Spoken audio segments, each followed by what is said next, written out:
Assalamualaikum warahmatullahi wabarakatuh. Apa kabar semuanya? Semoga selalu sehat. Sebelumnya jangan lupa berdoa agar bisa memahami pelajaran ini dengan baik. Kita akan membahas mengenai masih dalam pembahasan sistem pencernaan, di mana yang dipelajari adalah organ pencernaan tambahan yang meliputi hati, empedu, dan pankreas. Nah, ini adalah gambar hati, empedu, dan pankreas. Hati ini, lihat yang bacaan liver, itu adalah hati, atau bahasa anatominya adalah hepar.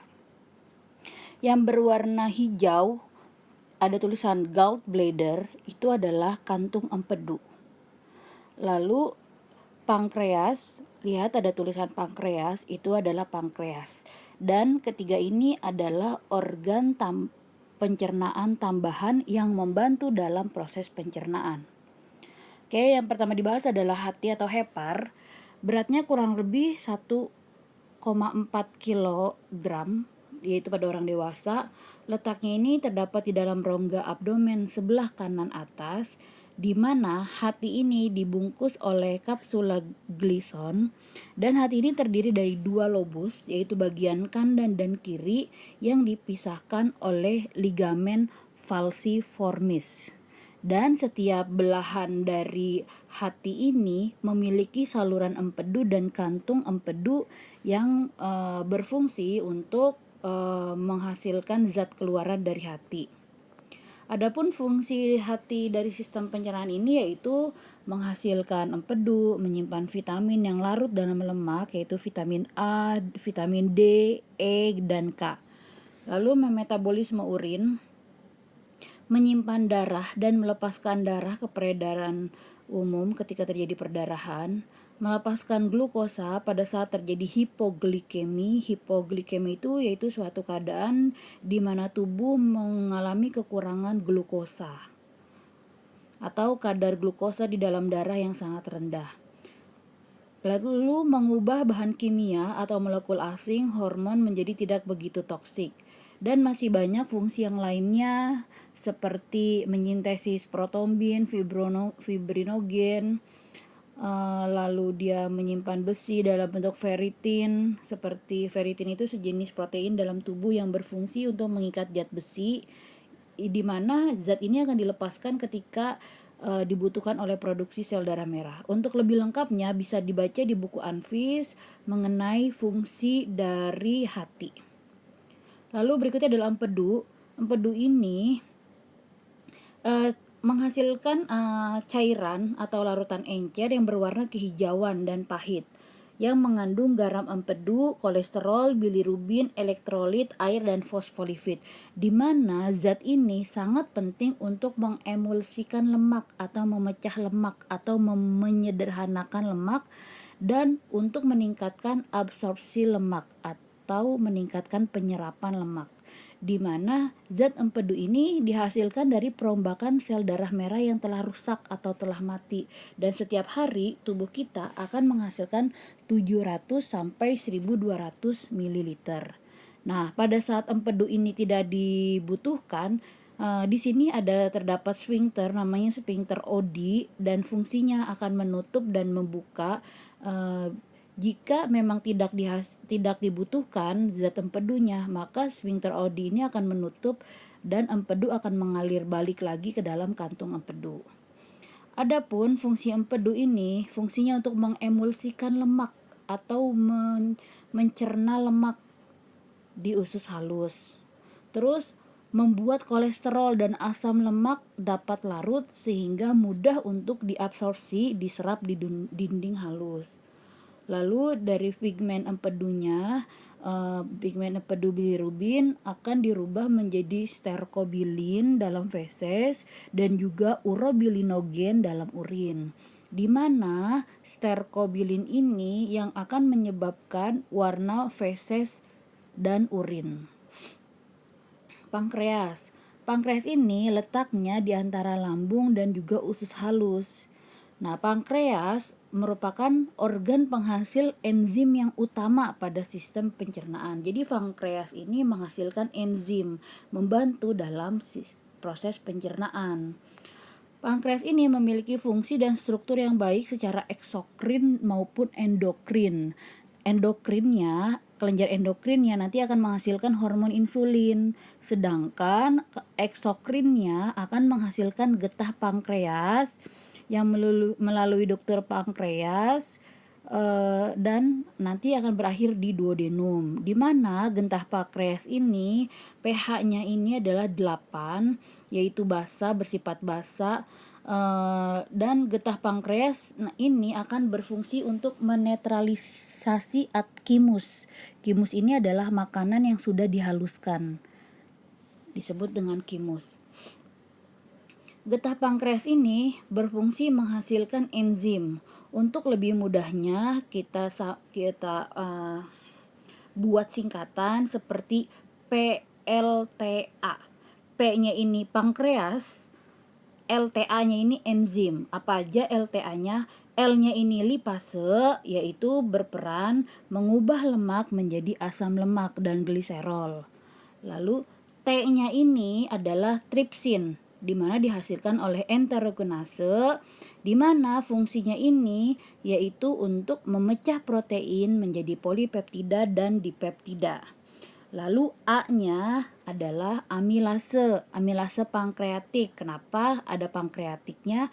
Karena dihasilkan di pankreas, maka disebut amilase pankreatik. Yaitu fungsinya mengubah polisakarida yang dapat dicerna menjadi monosakarida. Jadi ini adalah bentuk sederhana dari amilum atau zat pati polisakarida disederhanakan lagi menjadi monosakarida. Poli itu kan banyak, nah mono itu satu. Dan ini adalah bentuk sederhana dari glukosa. Jadi enzim apa yang dihasilkan di pankreas? Ingat PLTA. P-nya ini pankreas, L-nya lipase, T-nya tripsin, A-nya amilase. Terus pemeriksaan pada sistem pencernaan. Ada pemeriksaan diagnostik. Pemeriksaan diagnostik ini yaitu adalah pemeriksaan yang dilakukan dokter untuk menentukan diagnosis penyakit pada pasien serta tingkat keparahannya. Jadi kalau ada pasien datang untuk memeriksakan kesehatannya, untuk dokter membantu mengetahui sakitnya apa, maka dilakukan pemeriksaan diagnostik. Contohnya seperti pemeriksaan ronsen, pemeriksaan laboratorium atau periksa darah. Nah, kalau yang khusus pada sistem pencernaan, pemeriksaan diagnostiknya adalah seperti endoskopi GI atau GI, yaitu endoskopi gastrointestinal. Jadi dilihat saluran pencernaannya, dilakukan endoskopi, yaitu seperti alat panjang yang dimasukkan melalui mulut untuk di mana di ujung alatnya itu ada kamera, jadi untuk mengetahui apakah ada kelainan pada saluran pencernaannya, dari mulai lambung, di usus halus, usus besar. Lalu ada ultrasound abdomen, ultrasound tuh USG. Jadi yang digunakan adalah gelombang suara untuk menghasilkan gambaran. Jadi dilihat di dalam abdomennya yang terfokus pada sistem pencernaannya. Lalu manometri esofagus, analisis gastrik, jadi dianalisa gasternya atau lambungnya. Lalu MRI itu magnetic resonance imaging. Lalu pemeriksaan darah samar, ini pemeriksaan laboratorium di mana sampel yang diperiksanya adalah darah.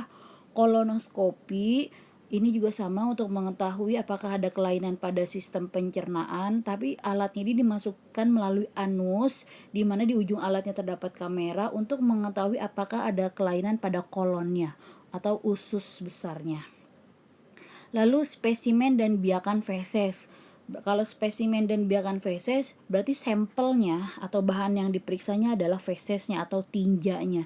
Nanti tinjanya diperiksa apakah ada bakteri, jamur, parasit, dan sebagainya. Lalu pemeriksaan pada sistem pencernaan. Yang pertama adalah kita lakukan anamnesis. Anamnesis itu yaitu melakukan tanya jawab untuk mengetahui permasalahan kesehatan pada pasien. Yang pertama kita tanyakan adalah status kesehatan sekarang, seperti apa keluhan yang dialami, apakah ada perubahan berat badan, misalnya penurunan berat badan, apakah ada perubahan selera makan, terus apakah klien ini mengkonsumsi obat-obatan saat ini, terus apakah ada keluhan seperti muntah, dan bagaimana muntahnya, apakah bercampur darah, bagaimana warna darahnya, merah tua atau segar, terus apakah ada keluhan pada buang air besar, apakah ada penyakit yang dialami saat ini, seperti adanya gangguan pencernaan, diare, ada alergi, dan apakah pasien sedang mengkonsumsi obat-obatan saat ini. Itu adalah status kesehatan sekarang. Lalu status kesehatan dahulu, kita tanya apakah pasien ada alergi terhadap makanan selama ini.